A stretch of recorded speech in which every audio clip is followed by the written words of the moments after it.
প্রধানমন্ত্রীকে বলবো, অহংকার আমাদের মধ্যে অনেকের আছে এবং এই অহংকার আমাদেরকে ধ্বংসের দিকে ধাবিত করছে। আপনার দলের নেতা, আপনার মহাসচিব নিজেই বলেছে 24-এর আন্দোলনের সাথে বিএনপির কোনো সম্পর্ক নাই। এটা কোনো আমি বলছি না, অন রেকর্ড আছে। তাহলে শহীদ হলো কারা? আজকে যারা মঞ্চে বসে আছে তাদের ছেলে মেয়েরা, সামনে যারা বসে আছে তাদের ছেলে মেয়েরা, বিএনপির কেউ না। আপনি বিদেশে ছিলেন, আপনাকে যা বলা হচ্ছে আপনি সেটাই শুনছেন, কিন্তু প্রকৃত অবস্থা আপনি দেখেন নাই। 20, 30, 40 লক্ষ লোক ঢাকাতে কিভাবে প্রবেশ করেছে এক একটা রাস্তা দিয়ে। যাত্রাবাড়িতে যান 15 লক্ষর উপরে, টঙ্গীর থেকে নিয়ে বনানী পর্যন্ত। মিরপুরের দিকে যান, মিরপুর থেকে নিয়ে শেরেবাংলানগর পর্যন্ত। এরকম প্রত্যেকটা রাস্তায়, এক একটা রাস্তায় 10 লক্ষের উপরে লোক ছিল। এখানে ছাত্ররা ছিল, জামাতের অধিকাংশ ছাত্র নেতারা ছিল, সাধারণ জনগণ ছিল। তারা কি চেয়েছে? তারা তো কোনো টাকা চায় নাই, তারা কোনো কার্ড চায় নাই, কৃষক কার্ড চায় নাই, রেশন কার্ড চায় নাই। তারা চেয়েছে সুশাসন, শান্তিতে ঘুমানোর জন্য। আপনি তো সেই ব্যবস্থা করতে পারছেন না। আপনার সম্মুখে অনেকগুলি সমস্যা। এই যে ডিজেল পেট্রোলের কারণে বাংলাদেশে দুর্ভিক্ষ হইতে পারে, রেকর্ডে থাকলো, দুর্ভিক্ষ হওয়ার সম্ভাবনা আছে। অর্থনীতি সামাল দেওয়া যাবে না। জনগণের উপর ট্যাক্স 3-4 গুণ বৃদ্ধি পাবে। ইতিমধ্যে পেট্রোল, ডিজেল, অকটেনের উপরে অস্বাভাবিক হারে দাম বৃদ্ধি করেছে, যার প্রতিফলন প্রত্যেকের জীবনে ঘটবে। আইন শৃঙ্খলার অবস্থা মোটেও ভালো না। প্রত্যেক দিন দেখেন কয়েকজন লোক বিভিন্ন জায়গায় মারা যাচ্ছে। চাঁদাবাজিতে লিপ্ত আপনার দলের লোকেরা। আপনি বহিষ্কার করছেন। বহিষ্কার তো এটা কোনো কাজ না। তাকে জেলে ঢুকান, তাকে সাজা দেন, জনগণকে দেখান আপনি জিয়া সাহেবের ছেলে, বেগম জিয়ার ছেলে, আপনি দেশকে শাসন করতে জানেন। না হলে পরামর্শ নেন। যারা আপনাকে ঘিরে রেখেছে, এই বেষ্টনী থেকে বের হন। বেষ্টনী থেকে বেরিয়ে জাতীয় যে সমস্যা, আইন শৃঙ্খলা, দ্রব্যমূল্য, ট্রাফিক জ্যাম, ডিজেল পেট্রোলের সমস্যা, অর্থনৈতিক সমস্যা, আন্তর্জাতিক সমস্যা এবং 3য় বিশ্বযুদ্ধ হবে, এটা এড়িয়ে দেওয়া যায় না।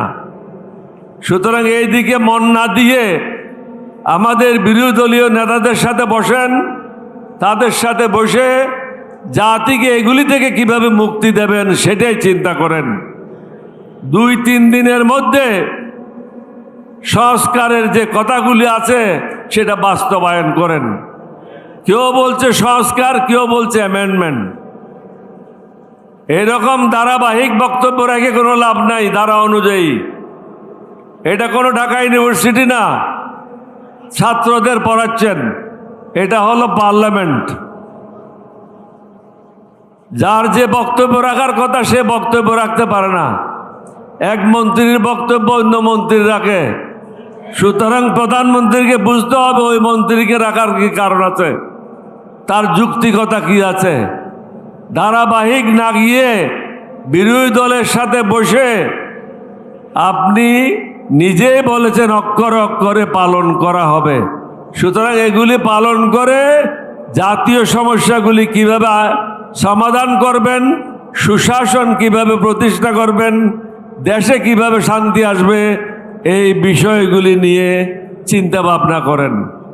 অন্যথায় কি হবে, প্রত্যেক জেলায় এরকম সমাবেশ হবে না, মিছিল হবে। কোথায় কোথায় সামলাবেন? ৬৬ জেলায় ৬৪টা মিছিল হবে,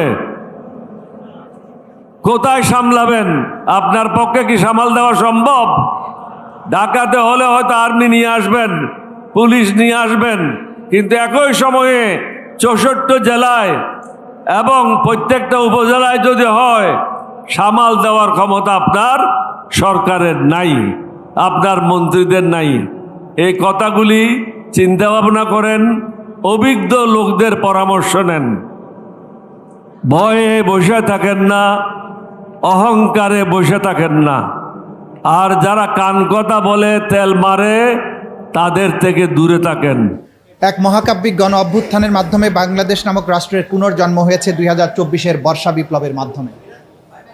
বাংলাদেশের তরুণ প্রজন্ম, যাদেরকে জেনারেশন জি নামে ডাকা হয়, তারা 2024-এর জুলাই আগস্টে বাংলাদেশের 56,000 বর্গমাইল জুড়ে আবাবিল পাখির মতো মুক্তির দূত হয়ে নেমে এসেছিল। 1400 মানুষের আত্মত্যাগ, 25 থেকে 35,000 মানুষের অঙ্গহানি, অগণিত প্রিয়জনের অশ্রু জলে সিক্ত হয়ে জুলাইয়ের মহাবিজয় এসেছিল। বাংলাদেশ থেকে নিষ্ঠুর এক দানবীয় স্বৈরশাসনের অবসান হয়েছিল। 17 বছরের স্বৈরশাসনের নিপীড়ন এবং বঞ্চনার প্রেক্ষাপটে যে আকাঙ্ক্ষা এবং স্বপ্ন নিয়ে জুলাই শহীদের আত্মদান করেছিল, তার লক্ষ্য ছিল একটি বৈষম্যহীন সমাজ, যেখানে মৌলিক মানবাধিকার এবং মানবিক মর্যাদা সুপ্রতিষ্ঠিত থাকবে। জুলাই গণ অভ্যুত্থানের পরে গঠিত অন্তর্বর্তী সরকারের মূলত 3টি ম্যান্ডেট ছিল। একটি ছিল জুলাই ম্যাসাকার সহ 17 বছর ধরে যে মানবতা বিরোধী অপরাধ সংঘটিত হয়েছে তার বিচার। 2 ছিল রাষ্ট্র ব্যবস্থার মৌলিক সংস্কার, এর মধ্যে সংবিধান সংস্কার সহ যাবতীয় সংস্কারগুলো রয়েছে।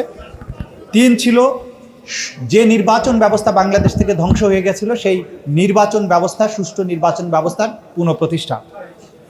দুঃখজনকভাবে বর্তমান সরকার জুলাইয়ের মহাবিপ্লব এবং অঙ্গীকারের কথা ভুলে গিয়ে উল্টো রথে যাত্রা শুরু করেছেন। আজকের আলোচনা শুধুমাত্র একটি রাজনৈতিক ঘটনা প্রবাহের মূল্যায়ন নয়, বরং একটি রাষ্ট্রের বৈধতা, গণতন্ত্রের ভিত্তি, সামাজিক চুক্তি এবং ন্যায় বিচারের প্রশ্নকে কেন্দ্র করে একটি জাতীয় আত্মসমালোচনা এবং ভবিষ্যৎ বিনির্মাণের প্রয়াস। আমাদের আলোচনার কেন্দ্রবিন্দু মূলত 3টি। একটি হচ্ছে জুলাই অভ্যুত্থানের চেতনা, গণভোটের রায় বাস্তবায়ন এবং জুলাইয়ের সহিংসতা এবং প্রাণহানির ঘটনাবলীর বিচার। ইতিহাসে গণ অভ্যুত্থানগুলো সাধারণত কেবল ক্ষমতার পরিবর্তনের জন্য সংগঠিত হয়নি, এগুলো মূলত রাষ্ট্র এবং নাগরিকের সম্পর্ককে নতুনভাবে সংজ্ঞায়িত করার দাবি বহন করে। জুলাই অভ্যুত্থানের পর জনগণের যে সম্মিলিত অভিব্যক্তি আমরা প্রত্যক্ষ করেছি, তার নিম্নোক্ত বিষয় একটি স্পষ্ট গণরায় নির্দেশ করে। সেগুলো হচ্ছে ফ্যাসিবাদী শাসনের অবসান, রাষ্ট্র ক্ষমতার জবাবদিহিতা, স্বাধীন বিচার ব্যবস্থা, মানবাধিকারের সুরক্ষা, গুম, নির্যাতন এবং বিচার বহির্ভূত হত্যার অবসান, নির্বাচন ব্যবস্থার বিশ্বাসযোগ্যতা পুনঃপ্রতিষ্ঠা, সংবিধান এবং রাষ্ট্রীয় প্রতিষ্ঠানের সংস্কার।